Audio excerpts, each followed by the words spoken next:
You're listening to The Soul Chronicles, the podcast navigating life and times in the sneaker industry, Hollywood, and corporate America. Welcome back to another episode of The Soul Chronicles, the podcast navigating life and times in the sports, sneakers, and entertainment industries. I'm your co-host, Muhammad El Muhajir, along with... Hey, everybody, it's Nikita Newell Hall back for another exciting episode. Okay, Nikita. So today we're talking about not an experience with not one particular person, even though the title we mentioned Damon Dash, but you guys will understand as we go through why it's not just about him. We're kind of talking about this idea of the role that race plays into executives and management of high-level artists and athletes. Wouldn't you say? Yeah, and actors, entertainers, yeah.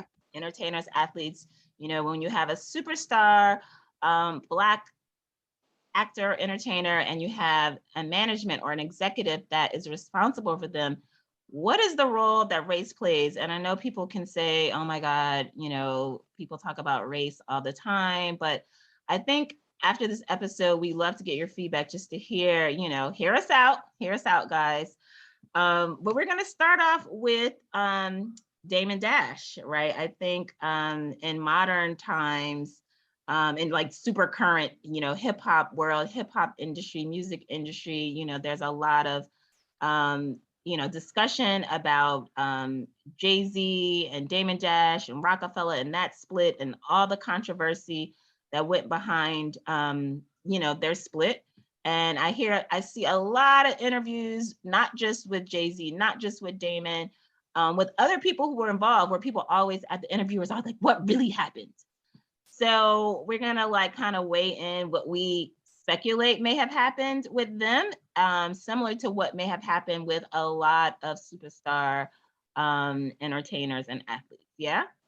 Yeah, no, for sure. I mean, I think on our podcast, we are always trying to address topics that are going to be interesting to our audience, but that are also that water cooler talk, right? Things that are on the minds and the hearts of people based on what we see happening, particularly in the media and social media landscape. And this is a topic that has, come up, and it kept coming up. And so it made us ask this question, right? This whole episode is about questioning. People can make up their own minds as to what they think happened or what they think the contributing factors to some of these decisions and some of these splits are.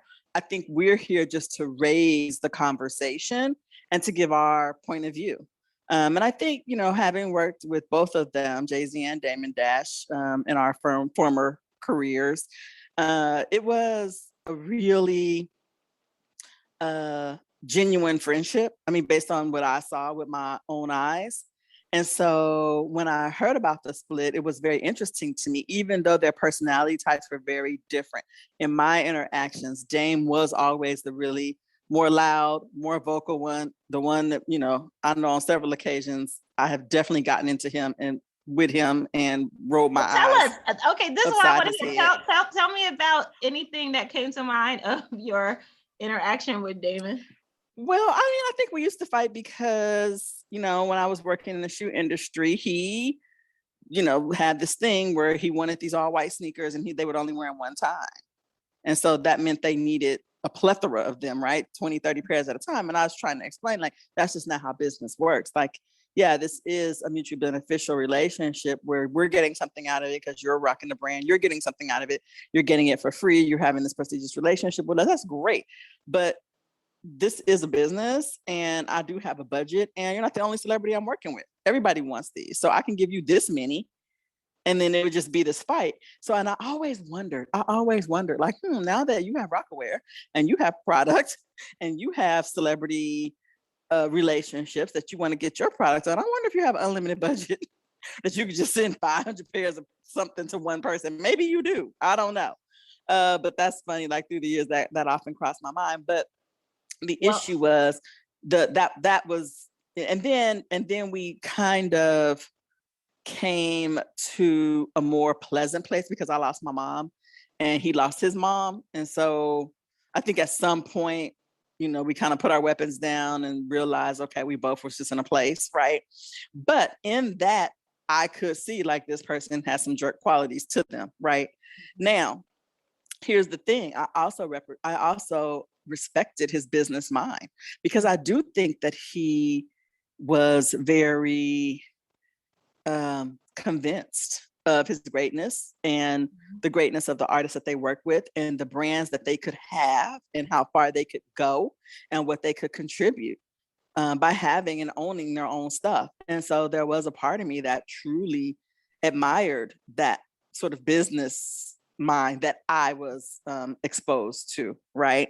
And so when it came down to talking about that split and what might have caused it, I mean, I think you're right in raising the question, was race a factor? Meaning this, yeah, you have a person who's opinionated, who's loud, who's boisterous, who's arrogant, who's all these things, but also great business mind.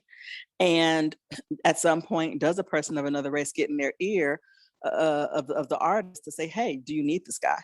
I mean, Irv Gotti made that point, right? Right. Before we really get to the split, I mean, you spoke about like what your experiences was like with him. And I had one sort of major experience with him. Again, I would send sneakers. Usually it would be like some assistant who might call me, or Carlene, who was Jay's assistant at the time. But I had this kind of like, okay, you know how like when a president is in his last term in office, the last few weeks of office, he like does all these like pardons. He'll like pardon. Okay, where you going? Where you going with this? Hear me out. He'll be like pardoning prisoners and doing all this stuff, right? So literally my last month or a couple of weeks at Nike, I kind of like pushed through these projects. Like one of the projects was, we spoke on an earlier episode, one of the projects was Diddy running the marathon. Okay, now Diddy that runs the city. Right now, I pushed that through in my last couple of weeks of the brand, working at the brand, just because I was like, this needs to go through. Now, this other project that I pushed through, probably I feel like my last week, I don't know, was Damon Dash. And, he had his assistant kept saying, please, can we have this meeting with Nike? Damon has this idea about like CEOs being like, role models. It's not just about like the rappers and the athletes. And, he really wants to, have this meeting and take his idea. Right now, normally, we'd be like, what? No. Right. Just the answer would just be no. Like, Damon Dash, you're not going to have your own sneaker. Like, we're not going to, who are we going to talk to about this? Right. But like I said, I was on my last week presidential pardoning mode. Why not? Come on up, let's talk. So, and I'm like, before you come to this meeting, I'm going to tell you, it is not going to be an Air Force One. So if you're okay with that and you're open to like possibly, partnering on another sneaker, I will set this meeting up. And they were like, no, it's okay. It's okay. Now, this meeting is where I will forever have respect for Damon Dash. And it's a subtle thing. And when I explain it to you, you're going to know what I'm talking about. Okay, so I set up this meeting. And I think in other episodes, we talked about the limited edition crew, Sam Siegel, who was the head of sales for like this limited edition product. And, they were trying to get other product hot aside, besides the Air Force One. So I'm like, well, hey, I think we have this guy. He's an executive. He has an idea. Let's have a meeting. Let's talk to him. And they were like, okay, cool. No problem, Mohameda. So, Nikita, let's say the meeting was at 4 p.m. And I wasn't looking forward to this really, because I was like, God, this guy, I had never met him before. And I was like, oh God. Did you fly to Portland for this? No, we were in New York. Oh, you're in New York. Yeah, we were in New York, right? Okay. So I was just like, oh God, I never met him. I, dealt with a lot of people at Roc-a-Fella, but I had not met him in person before, right? So it's like 4 p.m. The receptionist calls me exactly 4:00. Your guest is here. And I was already like, okay, all right, with the I'll see you. Yes. Okay. So we come into the conference room. And, we all sit down, the sales guys, whatever, those product guys, How many people were in the room, would you say? I would say from the Nike side, I would say 2 or 3 besides me. Okay, got it. Maybe 2 or 3, something like that. Me, Damon, and I feel like his assistant, like he just came super low key like that. Oh, wow. Okay. Something like that. You know, it wasn't a big meeting. It wasn't in terms of numbers. Now, the respect that I got for him was this. So, you know, we sit down and he, you know, starts to talk about his idea. And for most of the meeting, he's directing his conversation to me. Right? Wow. Now, this is something that never happens. girl, this is something that Black people never do. What they do, as soon as a white person enters the room, they immediately, you know, direct their attention to them, meaning like, this girl can't do nothing. I mean, they were the decision makers in this particular case. He could have like really directed all of his attention to them and be very dismissive of me. But he did not do that. And I knew it was a conscious thing that he was doing because it normally doesn't happen. I was like, wow, it's a small thing, a very small thing that you could easily dismiss, but I knew it was a very, very big thing. Wouldn't you say? I mean, because we wow. know. Hats off to him. Yeah. Yeah, right. No. That is 100% like important. And I think today, you know, for business executives and young business executives who are listening, I do think it's important that we acknowledge each other in these spaces and hold each other up and give each other the level of respect that we're due, as well as giving others that respect, right? But don't negate each other in preference for the other, right? So because I do think that whenever we have that opportunity, we should take it and honor each other in those spaces. Yeah, because as soon as he left the meeting, they all turned to me anyway and was like, Mohameda, what do you think? So, and if he hadn't done that, I mean, you could have easily come into a room with older white men at a huge brand and think the Black girl, you know, I don't need to, you know, pay her any attention. But I, in fact, was the decision maker. Yeah, because they don't know. They have no clue. Right. They are going to ask me anyway. So I have a lot of respect. And Damon, if you ever listen to this episode, I just want to tell you that, you know, you gained a lot of respect from me that day. And I definitely appreciated that. So that actually, you know, and by the way, they did the shoe.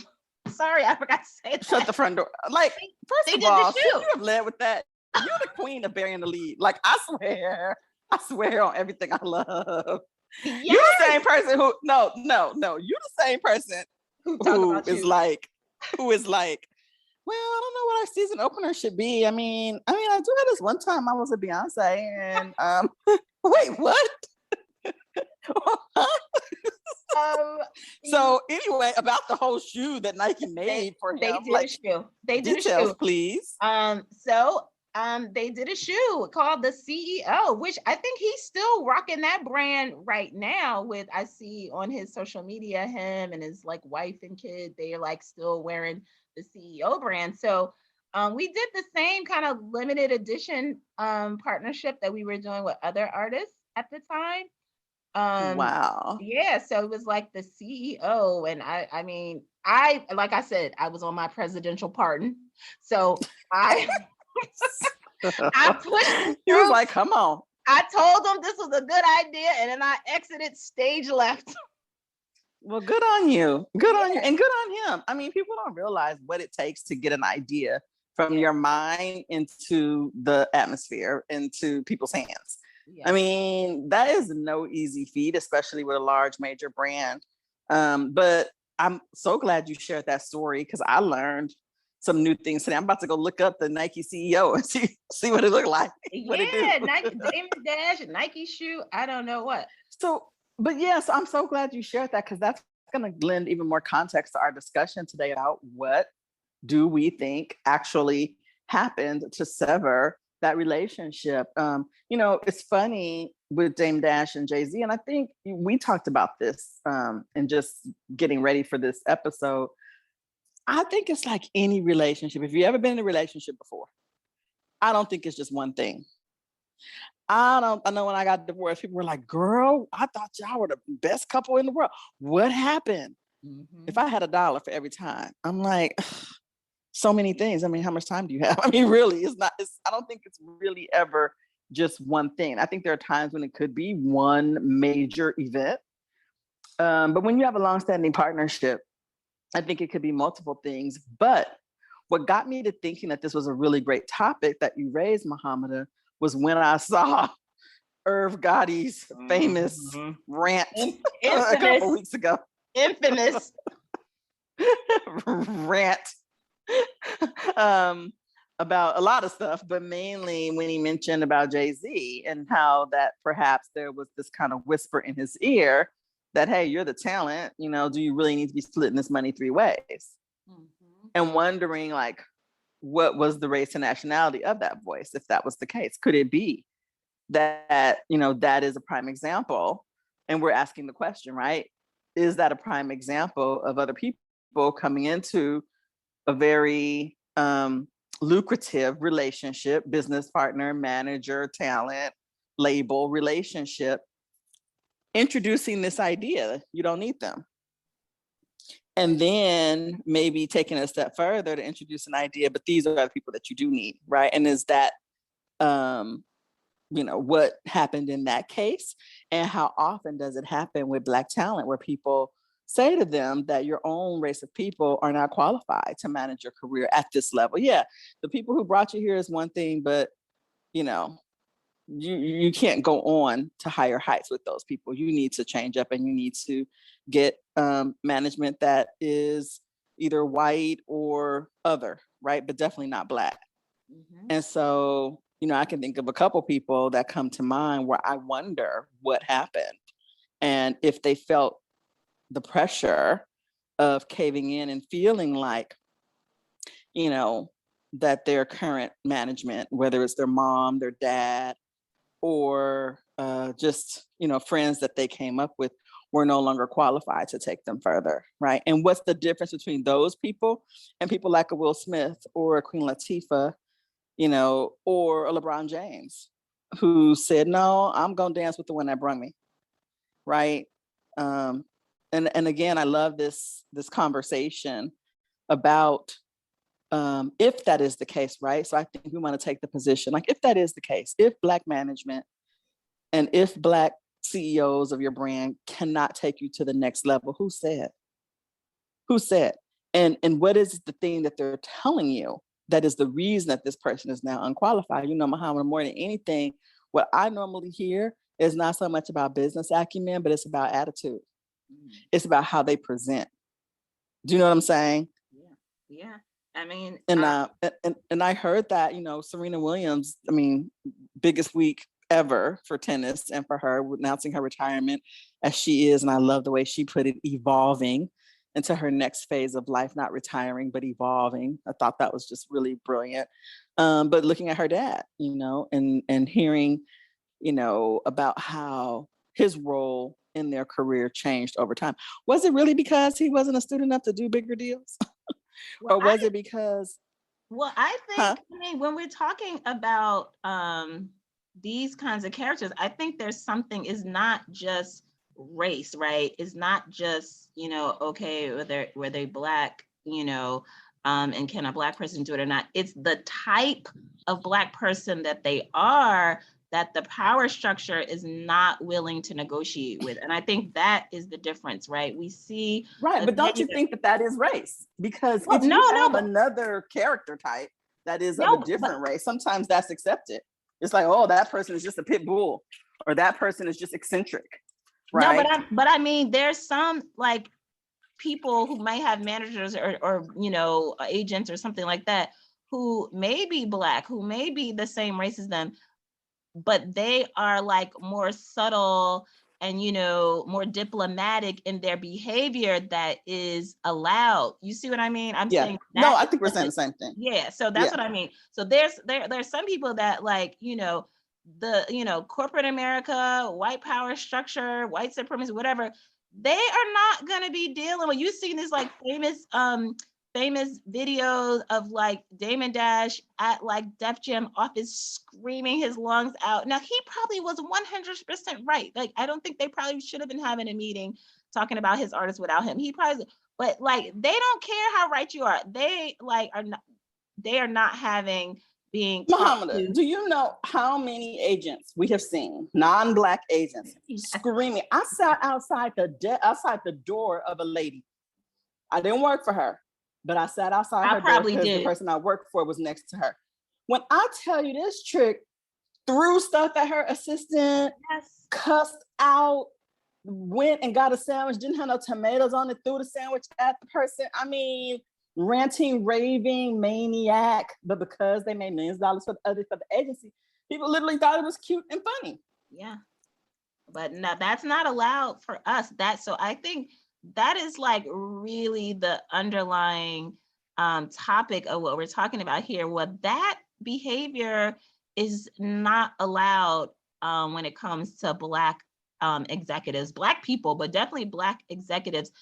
The industry itself, whatever is that sports industry, whether it's music, entertainment, whatever, when you have this superstar talent, it could be a Michael Jackson, a Venus and Serena, Beyonce, there's so many examples that we can look at. When you have this very opinionated Black father, manager, very opinionated, very confident, speaks his mind, not playing by the rules, they are not having it.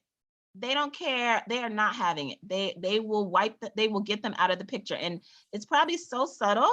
Like I said, I bet you, if we look at all those people and we ask them if they could pinpoint what exactly happened, why is such and such not your manager anymore?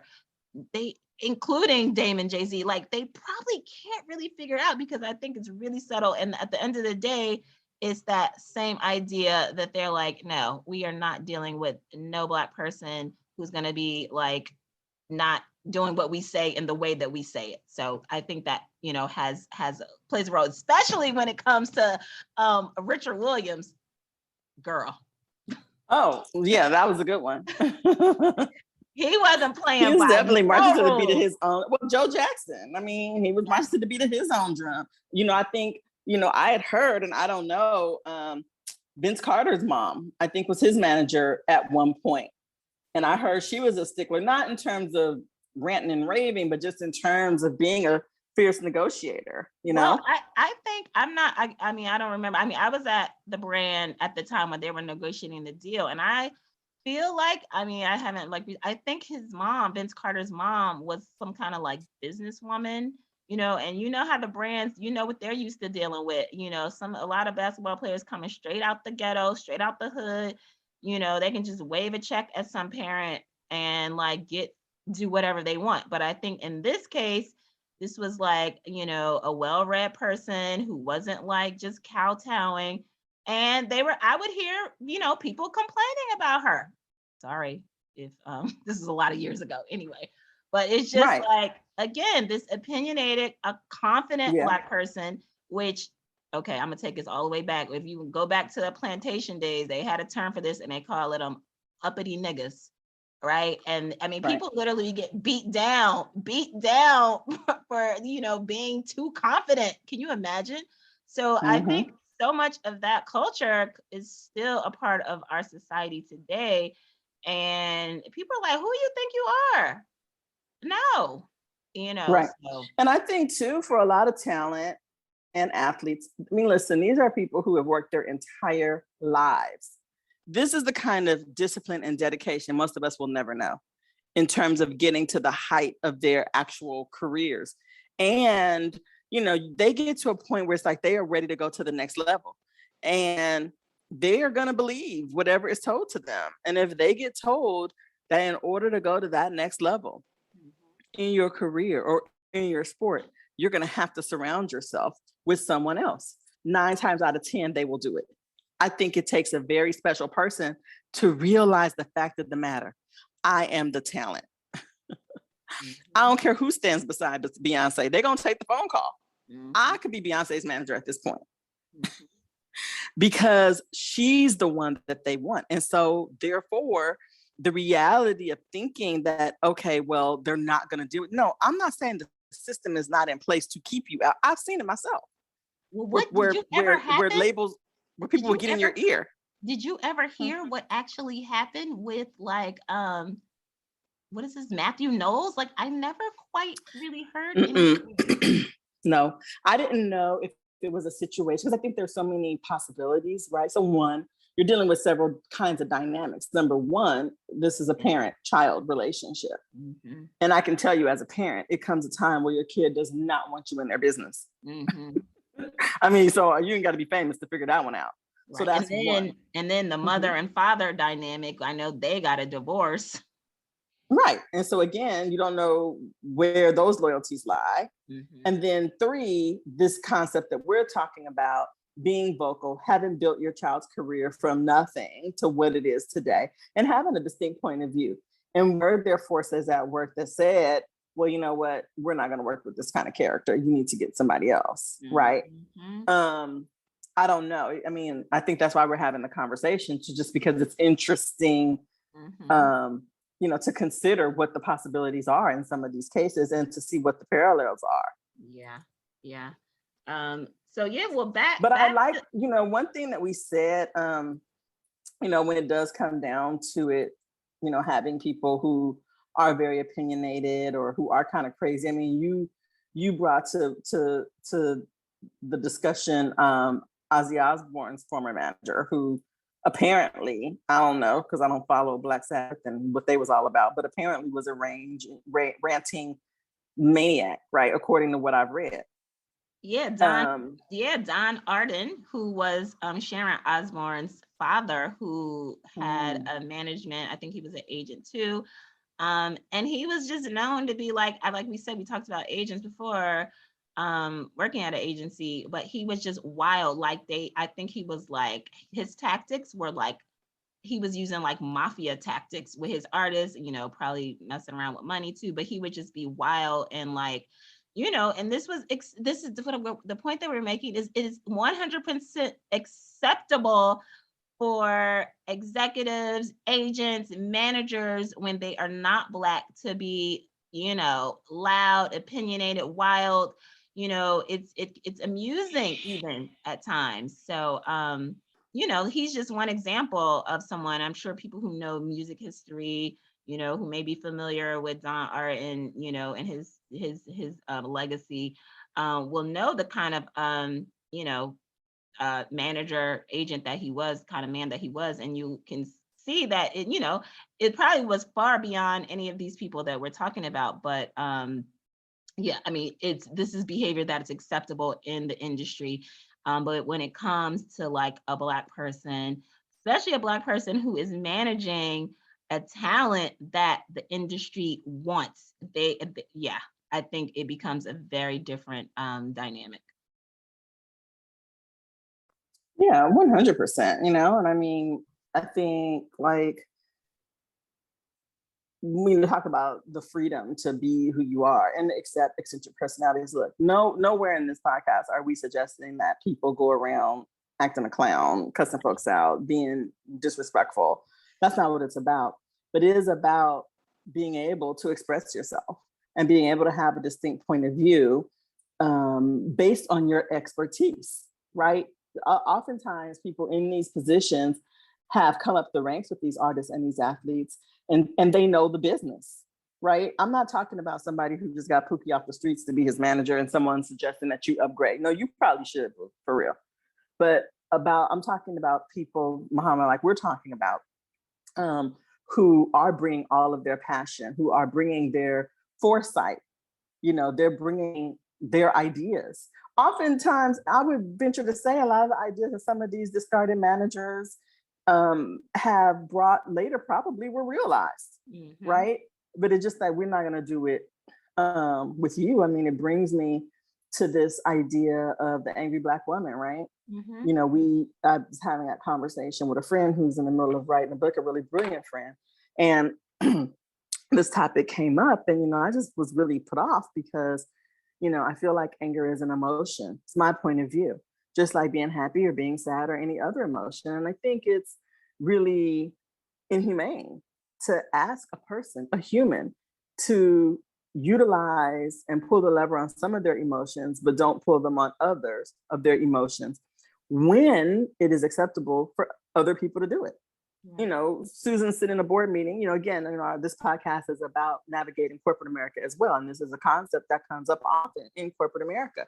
You got Susan, Bob says something in a board meeting. Susan gets mad. Oh, Bob, that's BS. Get out of here with that. That just makes me mad, pisses me off when you say that, and just walks off. It gets shrugged off. Oh, Susan, calm down, right? Mm-hmm. Keisha says to Bob, that's some BS. You get on my nerves when you say some mess like that. Get out of my face with that. Keisha walks off. He want to call the cops on her. Right. Angry Black woman, right? And, I think for me, my solution to that is to put it back on Bob. Make Bob the problem. Don't make Keisha the problem. If you suggest that, Keisha's really angry, right? Then, Bob, is very oppressive of you to think that she should not have this emotion when something has specifically been done to her or in this environment, that she should suppress herself. Now, unless we say no emotions allowed for anybody, right? Then I'm fine with that. If this is an environment where we are all robots, nobody can express their emotion, I'm down for that. But the minute it's okay for someone to be upset, to be agitated, to be frustrated about what's happening in their environment, corporate environment, then to me, it's okay for everybody to be frustrated about it and for everybody to have a voice, right? And when you take that away, then it is oppressive. And so I do think that some of these managers that we're talking about on the entertainment side who have been marginalized, some of it is because of how they've expressed their anger or their disappointment. And people get afraid, nervous. I did my afraid in air quotes, right. Nervous, upset. But because they have the power, they can just walk out the room calmly and say, well, we won't work with them. We refuse. Yeah. Right. And so I think that's the issue. It can be an issue. That definitely can be an issue where, we have to police our emotions to make other people, feel comfortable, or they'll just be like, calling the police on us. But I think another thing is this, idea of Black people needing to know their place, right? And that meaning that our place is not to ever challenge, the white power structure and other white people who are in power. Like, we are not supposed to do that. And the minute that we do, it triggers people, and then we become the enemy. And I think these different men and women that we talked about, that idea of knowing their place, they threw that out the window, and they were like, don't tell me about my place. I create my place and my space. And the power structure is like, no, they cannot deal with a Black person. I mean, I'm like, in modern society, people say like, oh my God, slavery was so long ago, but there are certain things like this that still exist today. This whole kind of, it's barely silent thing, like nobody would ever say it, but any Black person who decides their own destiny, and that they're not going to be boxed into this place that people tell them they should be. They shouldn't be speaking, they shouldn't have emotions, like you said. The people who say no, I'm not accepting that, I think they'll be ostracized. And that's what I see happen. One of the things that I think happened with the Damon Dashes, with the Richard Williams, I don't know the details exactly of Matthew Knowles or of Joe Jackson. Some people, could be like, megalomaniacs. Something that could be part of it. But this, right. But this idea of knowing your place. But there are others. Okay, listen. All right, listen. Let me interject, because they could be, right? But again, unless you tell me that in business, no psychopaths can be employed as CEOs and run companies, no drug addicts can, no, people who have other issues can, then I'm down for that. But, I remember there was this very, very, very prominent company called The Firm. And from what I understand, was led by someone who was very questionable in all these ways, but somehow still managed to sign the world's most prominent artists. Yeah. Right. Mm-hmm. And so again, I'm down for whatever the rules are. You know, But we have let's just separate make them, rules. You know, the rules are but different. let's for us. just make them, let's just make them even. I'm not down for separate rules. I'm down for all the rules that apply to all the people. You know, I had somebody say to me recently, and they thought it was funny, but it's really, this stuff happens, and they thought it was funny. We were on a conference call, and you know how you're getting on a call and sometimes two people are on and waiting for the third person, right? So two people were on the call and they're waiting for the third person to get on. I was the third person. The other two people were on the call. They were not Black. And one person who I worked with said to the other person, "Oh, we're waiting on Nikita," right? And the person was like, "Oh, okay, yeah, no problem." And the person who worked with me said, "Yeah, you know, she'll just come on in her own time. You know, that Nikita is very arrogant and needs to be brought down the size." Oh, And it's joking, said it in a joking manner, right? Meanwhile, this is the person who worked with me. They're on the phone with someone from a major brand that they could have never gotten on the phone, that I got the person on the phone. The reason I was late is because I'm the one who set up the call, and I was trying to disconnect something on the line so that I could be able to join the call, right? There was something going on with the link. And so I'm like, "Oh, okay, find this funny. The whole reason we're on the phone is because of me connecting the dots. If this deal gets done, it'll be because it's my relationship. But yeah, I'm the one who's arrogant and needs to be brought down to size. Ha ha, joke, joke. Okay." wow. That is Yeah. exactly what I'm talking about. Wow. That was But not you stay asking me, what do I think? What's my point of view? Do I have any ideas? You know, who do I know that I can introduce you to? You stay doing that, but I'm the one who's arrogant and needs to be brought down to size. Okay. Yeah, so I think that, I mean, and I think any you know, successful Black person, I mean, I imagine other people of color probably face this too. I don't know as if it's to the same extent of Black people, I'm not sure, but you know, that is a major issue, you know, when we have to basically, you know, dim our light, dim our emotions, dim our expression, because other people will feel like, you know, we are being too arrogant, too confident, too like, oh my God, can you know? So yeah, I think Yeah, and I think to this is me, kind of like maybe the moral of the story. I don't know. yeah, and I mean, I think the point for me is it's hard for me to respect anybody who doesn't understand basic vocabulary, right? Like, I think so many times people get confidence mixed up with arrogance, right? I think so many times people get an actual expertise, a person who is an expert in their field. Like, so they're giving you their expertise. You get that mixed up with them just giving you their opinion, right? Like, they're just thinking how this might go.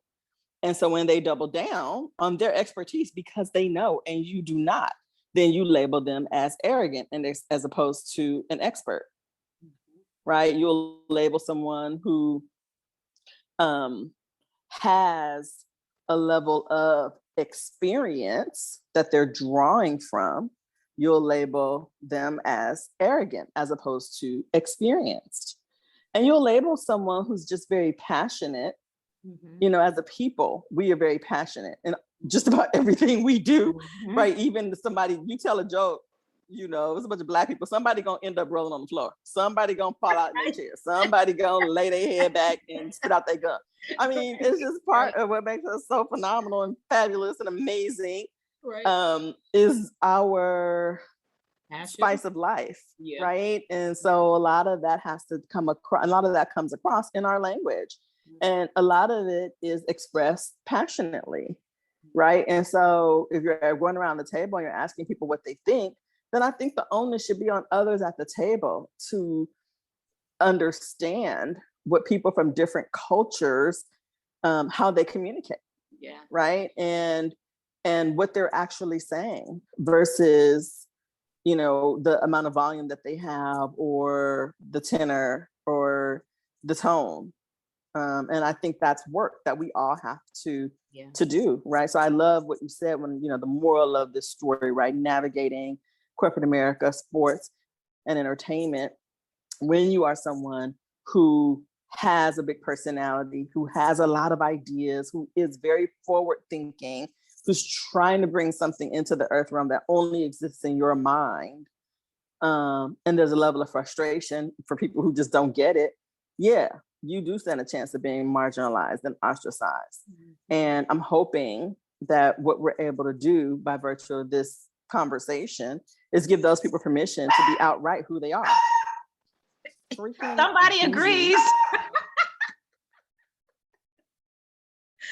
Yeah, girl, Bijou is going off because the Amazon man is here. Okay, I thought Bijou was like, "That's right, Mama. You tell him." Right on, sister. Exactly. No, Bijou is so bougie that whatever label they put on her is probably well deserved. Oh my God. Wow. I would love to get feedback from people on today's episode of the Soul Chronicles. This was definitely, a bit different than our typical episodes, but, I feel like it's something that is a conversation that's very, very current and that needs to be had and discussed a lot more. So, Nikita, thank you so much for this conversation today. And we definitely welcome, anyone's views. I'm sure, there are going to be views on both sides of this discussion. But please share them with us on social media. We're at The Soul Chronicles on all platforms. We're on Instagram, Facebook, Twitter. So definitely, share your comments on this. We'll be sharing some images. I'm definitely going to look for Damon Dash's CEO sneaker. And that's what I want to see. I want to see. Yes. And and we'll share some other content as well. So thanks so much for joining us. Nikita, anything else you'd like to say? Nope. I think I'm so happy that our audience is on this journey and on this ride with us, as we're just discussing various topics that relate to trying to navigate these industries. And I hope today we give permission to people to be who they are. You saw what happened this week with Tabitha Brown, who exited her deal with the Food Network because of something they wanted to change about herself, and she just vehemently denied and refused to do so. And just all the support that she's getting from the community saying that's right. Be unapologetically you in these spaces, no matter where you find yourself, and your audience is going to find you, and your time is going to come. And, wouldn't it be so great to be able to hold your head up high and to stick your chest out and look yourself in the mirror and be happy that you didn't undermine that person who's looking back. So, cheers to being unapologetic this week. Yes, that's right. Okay, thanks for joining us. Stay tuned to another episode. Make sure you follow, subscribe, like, comment, rate, all that. And we'll see you next time. Thank you. Bye. Bye, everybody. Hi, this is Mohameda. So when Nikita and I decided to do the Soul Chronicles, we weren't really sure where to go or how to start. First of all, I'm in Accra, she's in LA. What do we do? Then we heard about Anchor. It's been really easy and super great. First of all, it's free. They have everything you need to record your podcast on your phone or your laptop, and they'll help you distribute your podcast on Spotify and Apple Podcasts and other platforms. It's everything you need to make your podcast. All you have to do is download the free Anchor app or go to anchor.fm to get started. Now back to the Soul Chronicles.